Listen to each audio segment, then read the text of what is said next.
Good afternoon. My name is Seung from NTT. This is going to be a short presentation. So I'm going to focus on mostly the idea of service as a code. So I spare you the details. So if you're interested, just talk to me around by the end of this APNIC conference.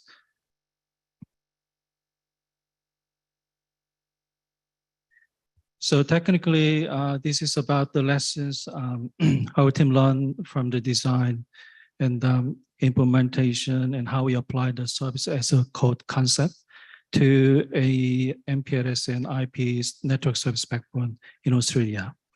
So the journey starts from the 2018, and then the first humble release came in 2021, and after that. There are few the minor upgrade, and then we apply that to the production network for the network service delivery, and it just works. And I'm happy to share the details with you.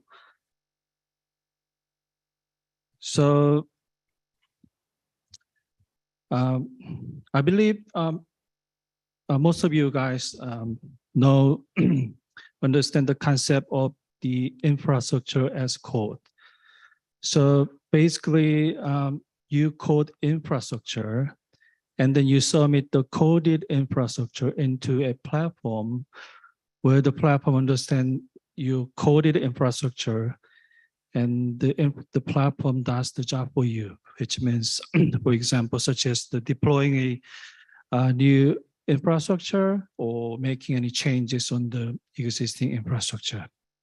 So the idea of the infrastructure as code is quite, I think, is good, because awesome, because the infrastructure is coded, which means you can automate pretty much everything related to your infrastructure.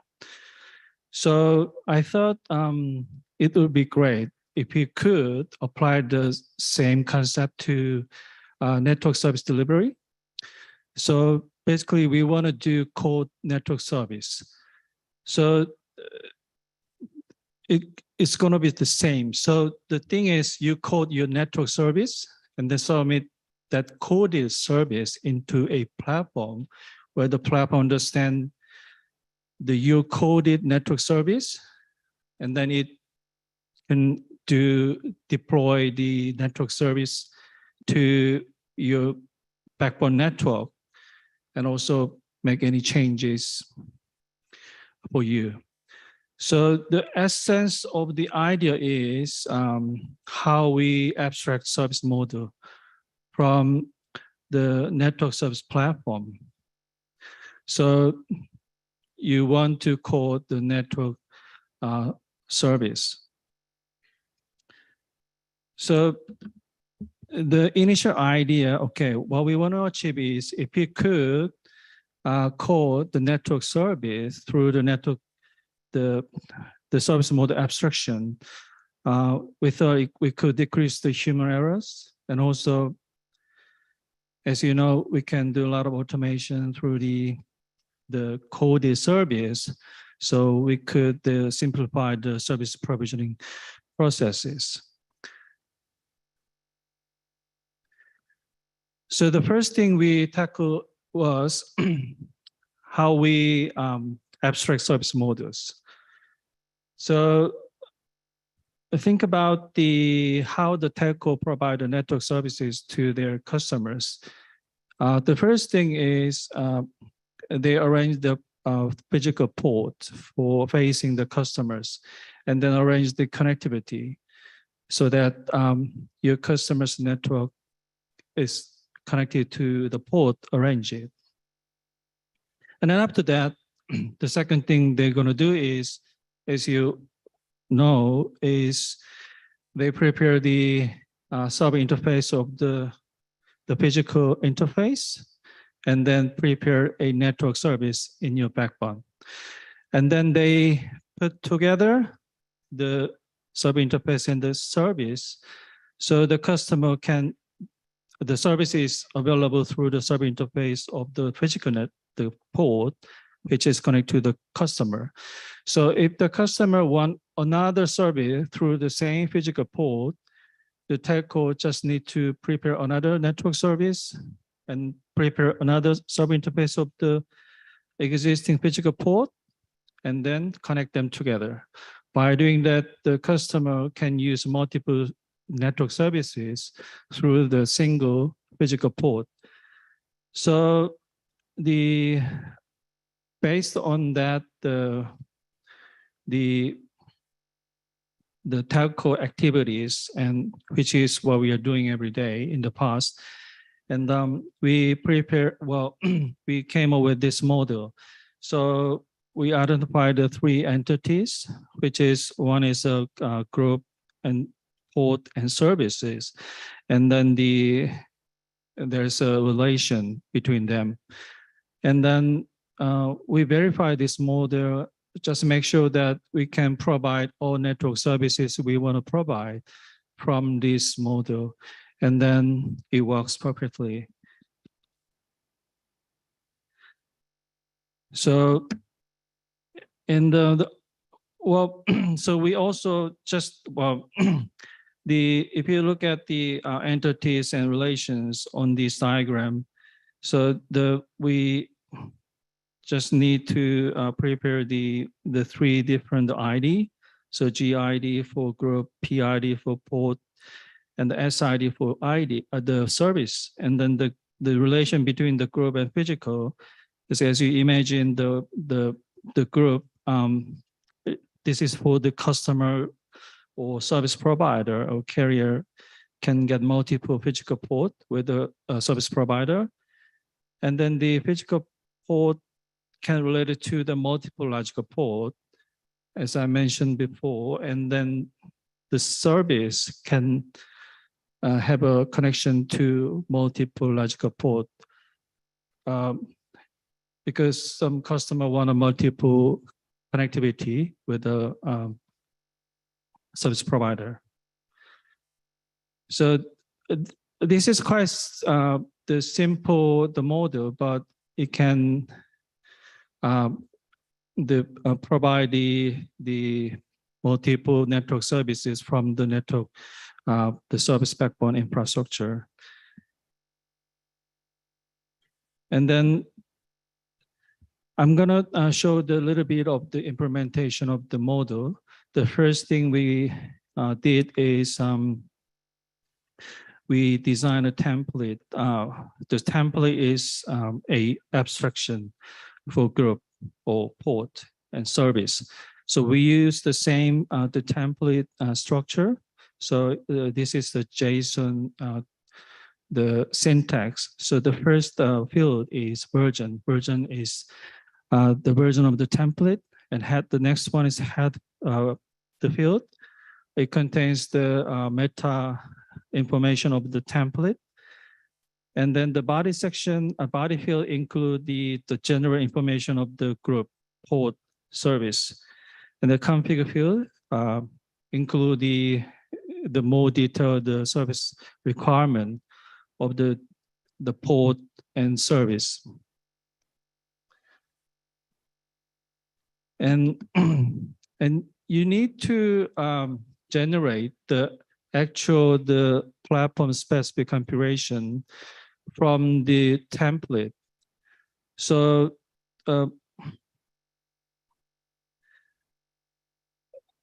so because of that, we developed a software library. We are using the Juniper devices for our backbone network. So we developed the software library to generate the Juniper specific, the actual configuration. And then after that, we need to put everything together, work seamlessly. So we developed a CLI tool. We name it SerPath.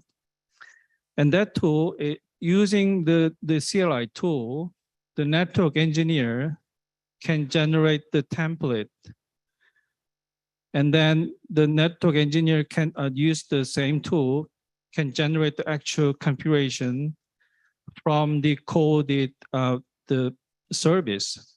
So the template is a coded service, and then the CLI tool help the engineer to generate the actual configuration. So, well, at this stage, we don't implement the automatic commit function on the CLI tool because we want to make sure the every code is stable enough to enhance the automation function. So at this stage, the network engineers created the template using the CLI tool, which is their code the service network services, and then use the same tool to generate the actual configuration. And then the CLI tool is double checking the content coded the network service before the generating the service code facing the network service platform. And then we use the remote share the template repository using Git so that the engineers share the same template repository. And then in the future, we have planned to use the open search to add more the search function for engineers. And yeah, the fancy URL will be added later as well. So this is the output of the sort part. So as you can see in the sub command, the user can generate the template, edit, and generate configuration, and then also they can see all the list of the templates and content of templates, yeah, all sort of things. So at this stage, as you can see, this is just the humble beginning. So we use a simple tool, but probably we hope in the future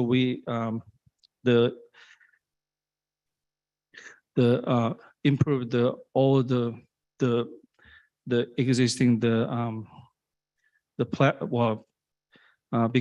software, the improvement, and also becoming the platform as well.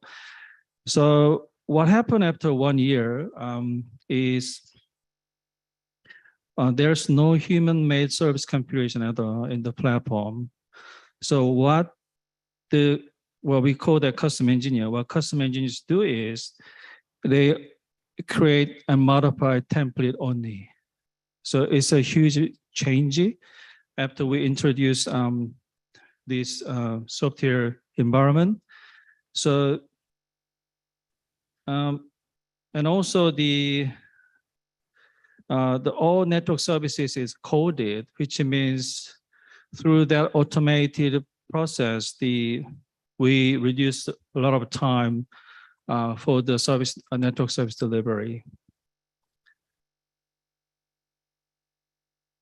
So, as I mentioned before, just 2 slides ago, at this stage we started a new project across the Asia Pacific area. So we have planned to apply the same thing across the Asia Pacific area. So hopefully through that journey, we want to upgrade the existing the software. We cannot call the framework; it's just the library and the tools and the implemented code, and it hopefully became a framework. And then some people talk about it can be open source. I can't say that now, but hopefully, if there is an opportunity that we want to contribute to that, because we get a lot of support from the open source community as well. So this is the, I captured the one of the template content for your reference. So this is the template for IP transit service. So as you can see,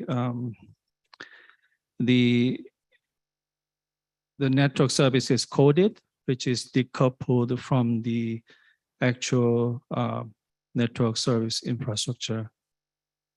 So quite recently, a new engineer joined our team as a junior level network engineer. He doesn't know much about our backbone network infrastructure, but he's able to deploy the network service using this tool. So this is the end of my presentation. Thank you, Sungli. That's actually really interesting. My question is, you're using open source. Are you able to divulge what open source packages you're using in your platform?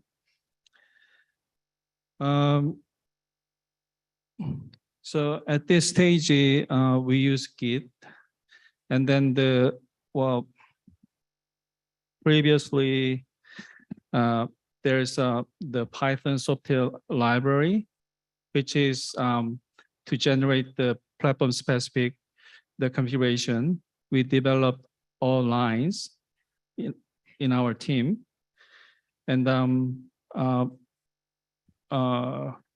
pretty much, yeah, because the template side is we design, and it's a JSON, the syntax, and then the CLI tool we develop using one of the CLI, the open source.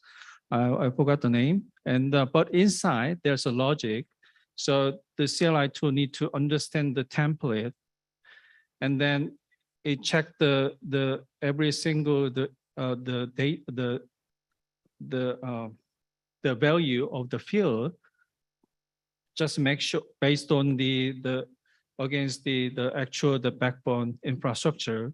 Just make sure the correct data is entered by the engineer. Also, most of the part is automatically filled up, and then everything's fine.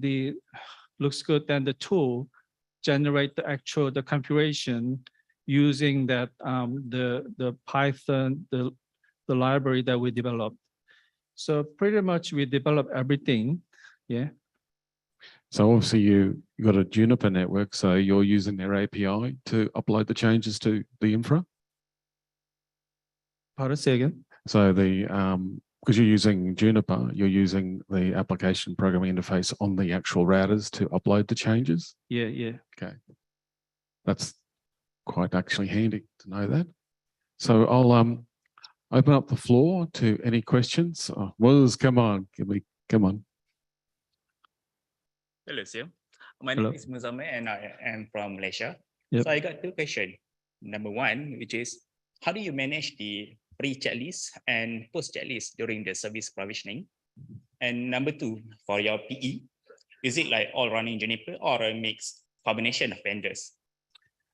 Okay, the second question first. We're backend. We only use Juniper. And sorry, what was the first question?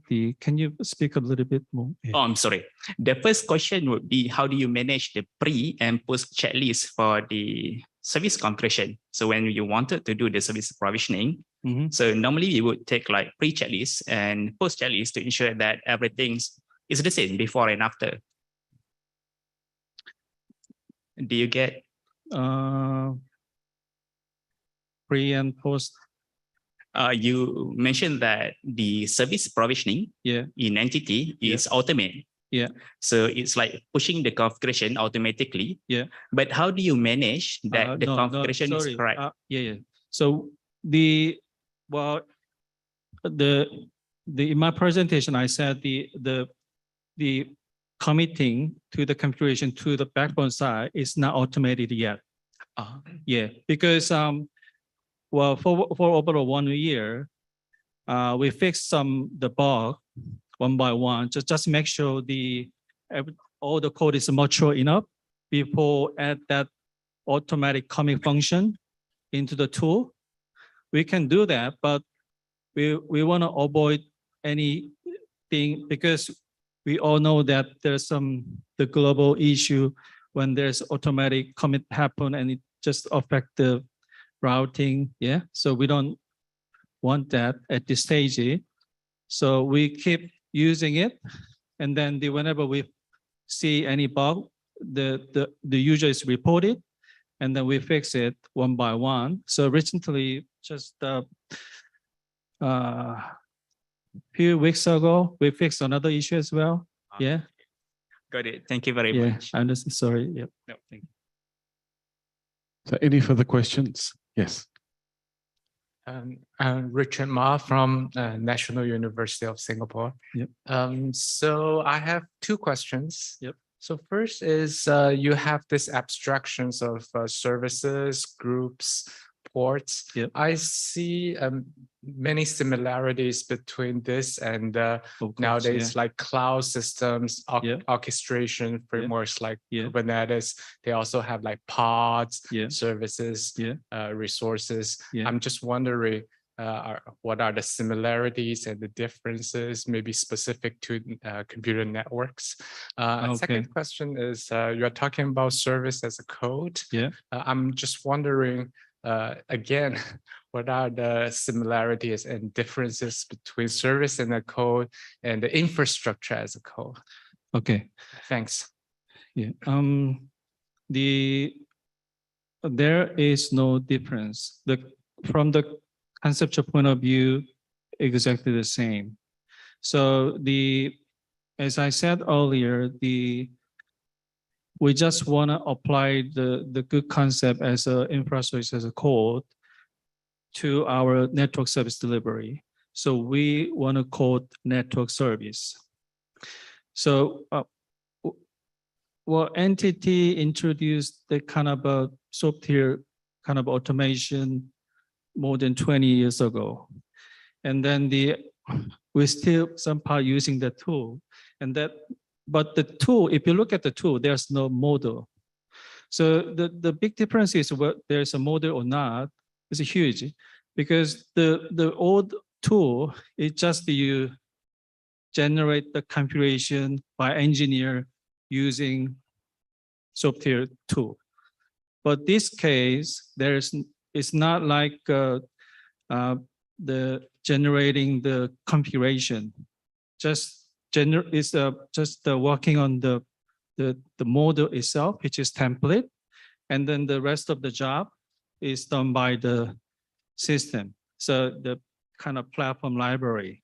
So everything's decoupled. So the service we decouple from the actual network service platform, and then we make it as a model, and we use the template. So the template is we call the model. So the group is for the customer, and the port is a physical port, and then the service is for network service. And then the middle part is handle, try to translate that model into the actual, the code, the configuration facing the actual network service platform.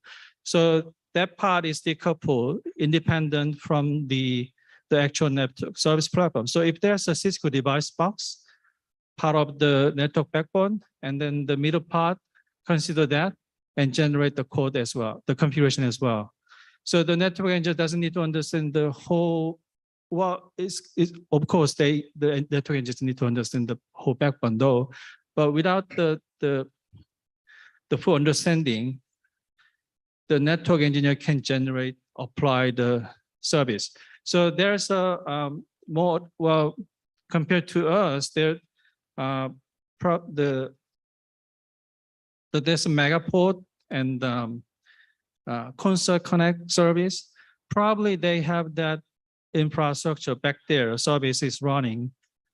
The user just use the web portal and then click, and then just order the network service. But probably, I guess the backend, they running the similar service.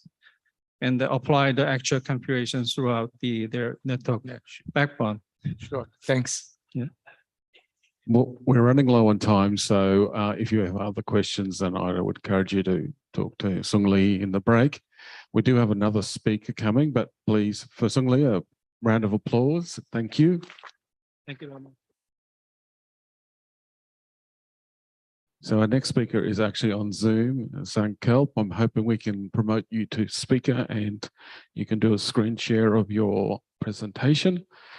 Sankalp's going to talk to us about the recent Log4j debacle, which for some of you may have caused significant pain in your cybersecurity team. So we'll just wait. You guys are finding him. Oh, yeah.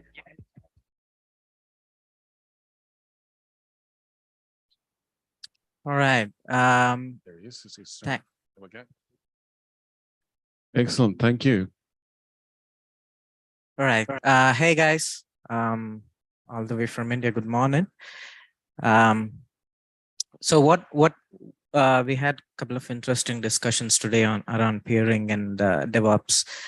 So what we'll do now is we'll elevate ourselves to the layer 7 and have a peek at the cybersecurity. So what are the recent events? How is security, internet security itself is evolving, right?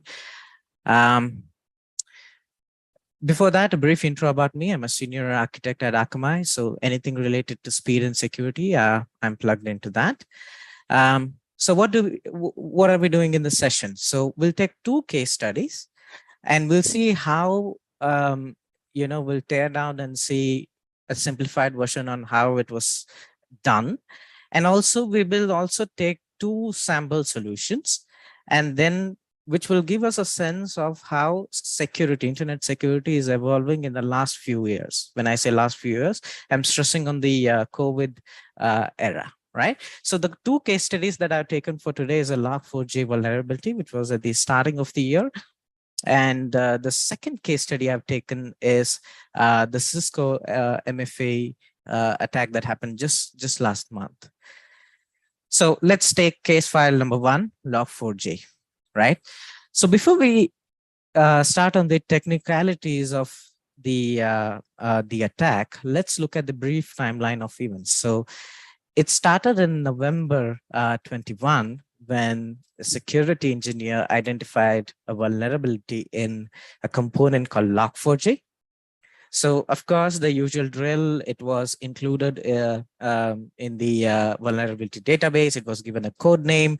But the actual mayhem started early December when someone dropped this hint on Twitter, and it was only there for a couple of seconds before it was taken down, but it had started the storm, right?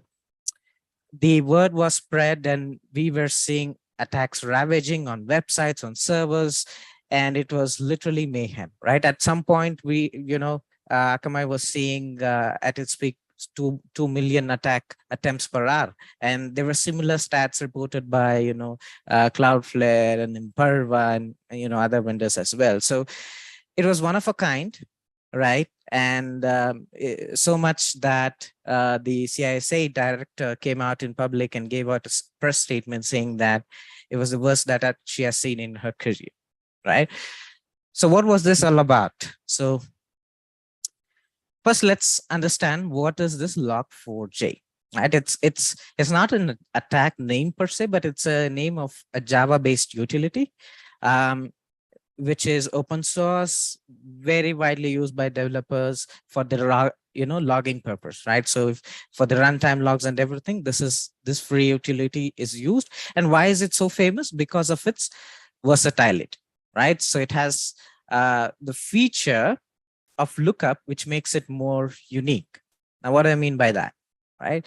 So say, for example, you have, a log which says $date and all systems good.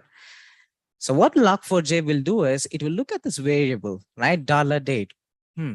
Okay, I need to go and get the date and it will timestamp it in the log, right? So it's kind of a lookup, right? Similarly, the other important feature of it is you can pipe it, right? It's not just one variable. You can pipe it. Say, for example, you can tie the username in the log, right? So that way you can make use of this free source, utility to get the most verbose logs, right?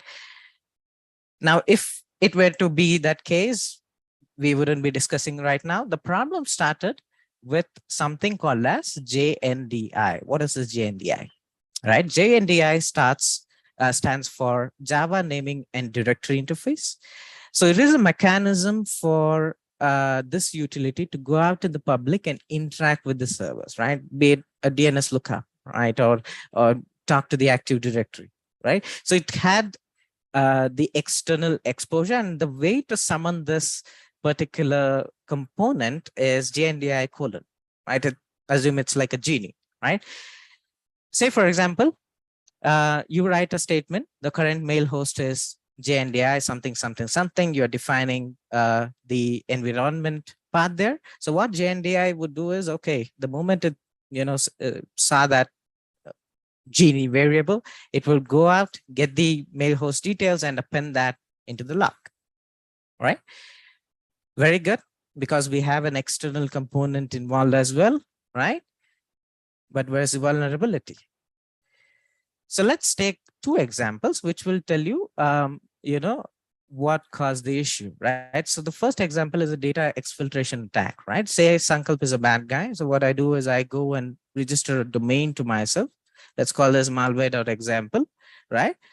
And now what I do is I write a statement, JNDI, some expression, get the AWS secret key, append it to my domain, and do a DNS query. This is what I'm doing. I've written the exact statement there, but for simplified purpose, for understanding, this is what I'll do, right? Now I'll put this statement in a URL or probably mask it in a header, and I ship it in a typical HTTP request. Now I'd send it to 100, 200 folks, and because of the how famous this utility is, I'm most likely to get hits at the origin, right? They might be using some Java utility or JNDI utility. So the moment we find a hit, what JNDI would do is, okay, copy the user's AWS key, right? Append it to my domain and do a DNS query. And since I'm owning the authoritative name server, I would literally know where it came from. I know the key, which is already there in the DNS query. So I can piece together the two things to have, the user details. Right. Let's take the second example, the remote code execution, similar pattern, right? So rather than using a DNS query here, now I say, go and query an Active Directory server, do an LDAP query, but this particular server belongs to me. I register it on my own name. So what it does is JNDI again goes out, recognizes that this is an LDAP, and then does a query. I have a malware hosted on that particular server, so that gets downloaded, and you can literally infect the whole, enterprise ecosystem. Right? So that's how a second use case on how this attack was done, right? Now here comes the next question. If that is the case, can we just look for this expression JNDI and block it, right? So very valid question. And that's probably what we did at first. So I want to take 2 minutes to explain what happened at Akamai that day, right? First, there were many providers who thought this is an easy fix. Just look for the expression JNDI and block it at the cloud level or the POP level, right? But the problem is hacks were developed in real time and dropped on Twitter. Now, what do I mean by hacks? So rather than giving a JNDI in a perfect statement, mask it, right? Probably give write an expression where if you execute that expression at the end, you would get, eventually land to that JNDI pattern, but not necessarily on its, by the looks of it, right? So that's what made this particular attack interesting. and more difficult to block because we were constantly identifying. So the way it happened was we had support engineers, security engineers, architects, and literally everyone who can find that day. It was on call, on bridge, and somebody's screaming, hey, there's a new regex pattern that was dropped on Twitter. And then we are developing custom policies to block them, right? So things, were pretty bad. It was like a cat and mouse game between the attackers and the protectors, right? So how bad was this vulnerability, right? So I'll just leave that to sink in. So we had government agencies shut down, defense department shut down, CISA director coming out and say this is the worst kind, right? And we had the British government saying that, companies need to get their act together. Otherwise, if they don't, if we find out that, any of the companies are attacked, we will, take action against them. So it was pretty massive and probably, the perfect storm. Now let's take this second case file, right? The recent one. Actually, I wanted to discuss Spring Shell, but I thought this was more recent. The last time I gave a similar talk, there were questions around MFA, right? People think that MFA is very easy. It's a foolproof solution. So I thought it would be more interesting because of, it happened recently. So let's see what happened in the Cisco's MFA incident. So occurred last month.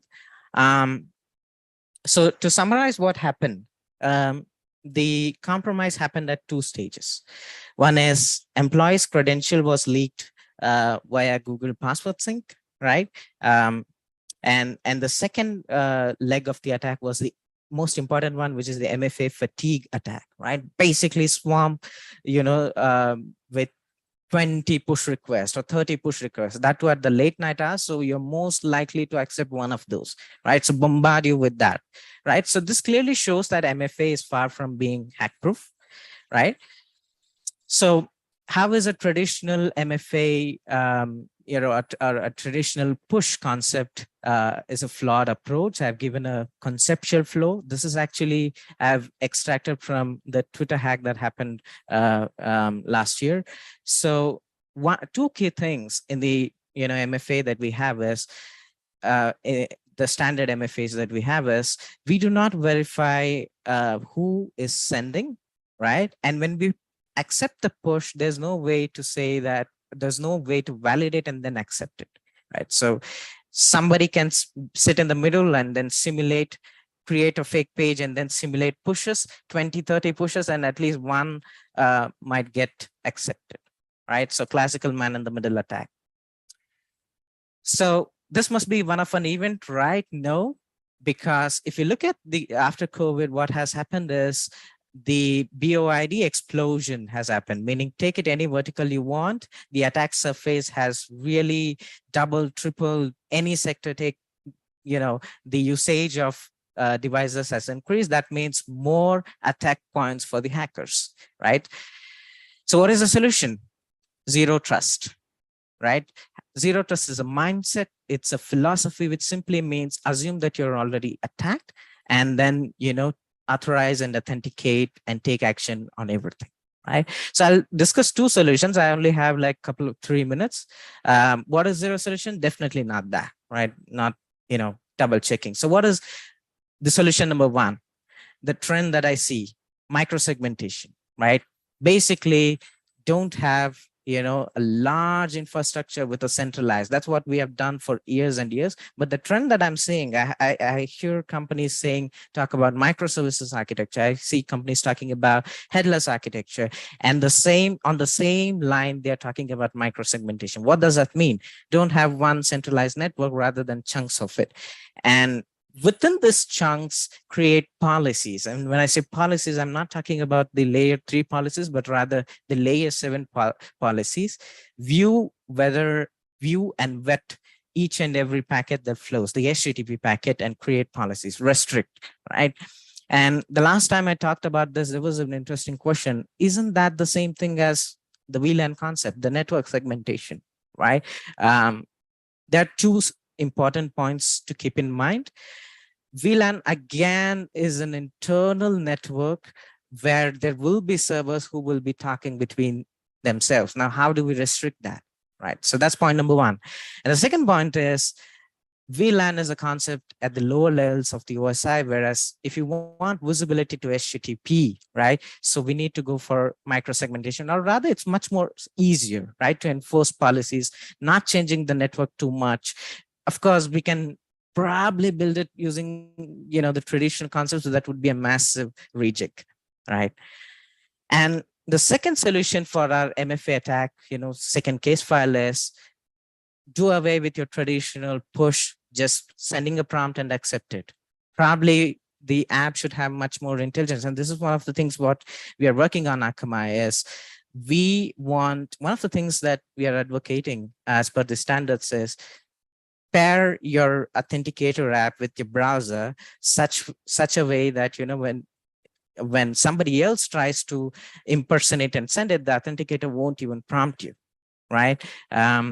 So these standards are laid out by the FIRO consortium. If you're interested, you can go check it out. So since I'm shortage of time, I'm going to move on. There's the details on how exactly FIRO protocol, the gist of it, you can take a look at it. So what have we learned from it? The threats are no longer an antivirus which got infected into your network and then you have a software to remove it. No, it's much more intelligent.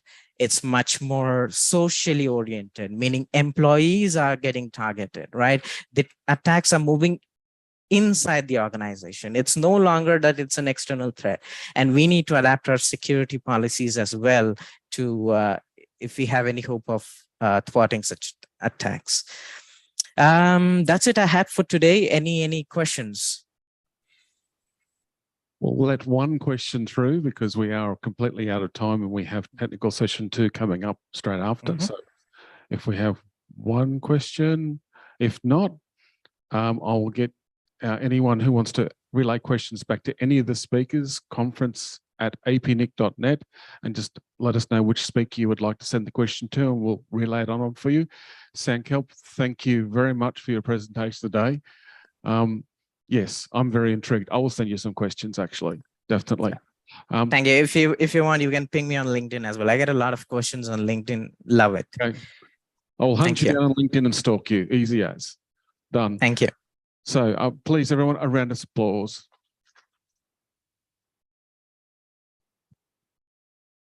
Now that's a wrap for technical session 1. We're back in here for number 2 shortly. Unfortunately, I've cut your break short, but I'm pretty sure there's still plenty of coffee and sweets out there. It's like a bottomless pit of carbohydrates, this place. All good. Thank you, guys.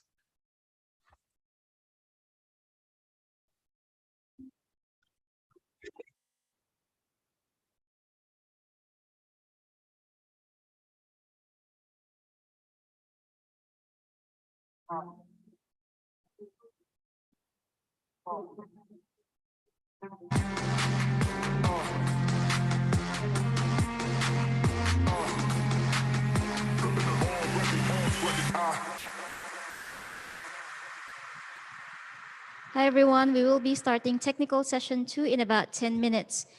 Speakers, if you can please approach the tech booth, that will be great. Thank you.